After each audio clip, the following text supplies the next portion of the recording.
निठारी कांड एक ऐसा केस है जो हिंदुस्तान के कानून, समाज और मानवता पर सवाल उठाता है।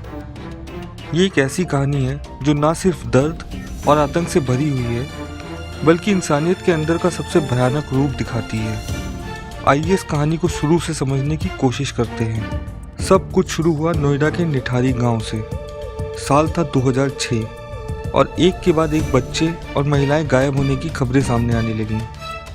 गांव के लोगों के बीच चिंता बढ़ने लगी थी, लेकिन किसी को समझ नहीं आ रहा था कि आखिर इन लोगों का क्या हो रहा है। गांव के लोग पुलिस के पास गए, लेकिन सुरक्षा देने वाली पुलिस भी पहले तो इन शिकायतों को हल्के में लेती रही। लोग कहते रहे कि उनकी बेटियां और बच्चे लापता हो रहे हैं, लेकिन पुलिस ने शुरू में इन्हें सिर्फ घर से भागने वाले केसेस माना। जब लापता होने वाले लोगों की संख्या ज़्यादा होने लगी, तब पुलिस को भी इस बात का एहसास हुआ कि शायद ये मामला कुछ अलग और ख़तरनाक है। दिसंबर 2006 में एक 14 साल की लड़की पिंकी सरकार गायब हुई।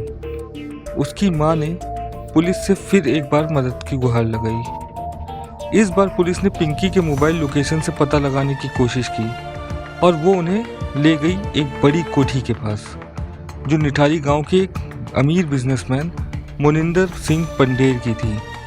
कोठी की तलाशी लेने पर जो मिला उसने सिर्फ पुलिस को नहीं, पूरे देश को हिला के रख दिया। कोठी के अंदर और पीछे की गलियों में इंसानी हड्डियां और बॉडी पार्ट्स मिले। पहले तो पुलिस को लगा कि ये किसी 1-2 मर्डर का केस हो सकता है, लेकिन जैसे जैसे जांच आगे बढ़ी, ये बात सामने आई कि यह कांड एक सीरियल क्राइम का हिस्सा था। मोनिंदर सिंह पंडेर और उसके नौकर सुरेंद्र कोली के ऊपर शक गया। जांच के दौरान पुलिस ने सुरेंद्र कोली को अरेस्ट किया और उससे पूछताछ शुरू की। कोली ने जो कबूल किया, उसने पुलिस ऑफिसर तक के होश उड़ा दिए।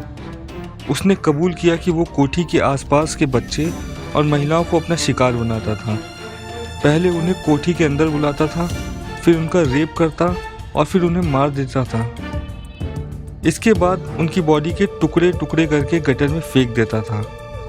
कोली ने यह भी बताया कि वो इन मर्डर्स के पीछे एक साइकोलॉजिकल प्रॉब्लम से जूझ रहा था। उसने ये भी कबूल किया कि कई बार उसने अपने शिकार के बॉडी पार्ट्स को खाया था। ये बात सुनकर पूरा देश गुस्से और डर से भर गया था। जब मोनिंदर सिंह पंडेर को अरेस्ट किया गया तो उसने खुद को निर्दोष बताया। उसका कहना था कि उसे पता ही नहीं था उसका नौकर क्या कर रहा था। लेकिन पुलिस और सीबीआई ने यह बात रखी कि मोनिंदर को भी इस क्राइम के बारे में पता था और उसने भी कई बार इन क्राइम्स में इनडायरेक्टली हिस्सा लिया था। पुलिस ने निठारी कोठी के आसपास की जगह की खुदाई की, जहां उन्हें लगभग 19 लोगों के रिमेन्स मिले। ये रिमेन्स ज़्यादातर बच्चों के थे, जिनमें से कई लड़कियां थीं। जांच के दौरान ये पता चला कि मोनिंदर और कोली दोनों ने मिलकर क्राइम्स को अंजाम दिया। इस केस का पहला ट्रायल 2007 में शुरू हुआ। मीडिया और पब्लिक के प्रेशर के चलते ये केस फास्ट ट्रैक कोर्ट में चला। पहले ट्रायल में सुरेंद्र कोली को गिल्टी पाया गया और उसे डेथ पेनाल्टी दी गई। मोनिंदर सिंह पंडेर को कुछ केसेस में क्लीन चिट मिली, लेकिन बाद में नए सबूतों के आधार पर उसे भी एक केस में गिल्टी माना गया। निठारी कांड सिर्फ एक क्राइम का केस नहीं था, ये एक रिफ्लेक्शन था कि कैसे समाज में गरीब और वंचित लोगों की आवाज़ दबा दी जाती है। गांव के लोग पुलिस के पास बार बार गए, लेकिन उनकी शिकायत सुनने में देर हुई। अगर पुलिस शुरुआत में ही एक्शन ले लेती तो शायद इतने लोग नहीं मरते। निठारी कांड का दर्द और आतंक आज भी लोगों के दिलों में जिंदा है। ये केस हमारे कानून व्यवस्था और समाज के संवेदनहीन होने की जीता जागता उदाहरण है। आज भी लोग पूछते हैं, अगर हमारी आवाज़ ना सुनाई गई तो क्या हमारा हाल भी ऐसा ही होगा?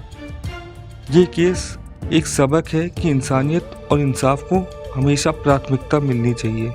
दोस्तों, वीडियो पसंद आई हो तो लाइक करना, शेयर करना और चैनल को सब्सक्राइब ज़रूर करना।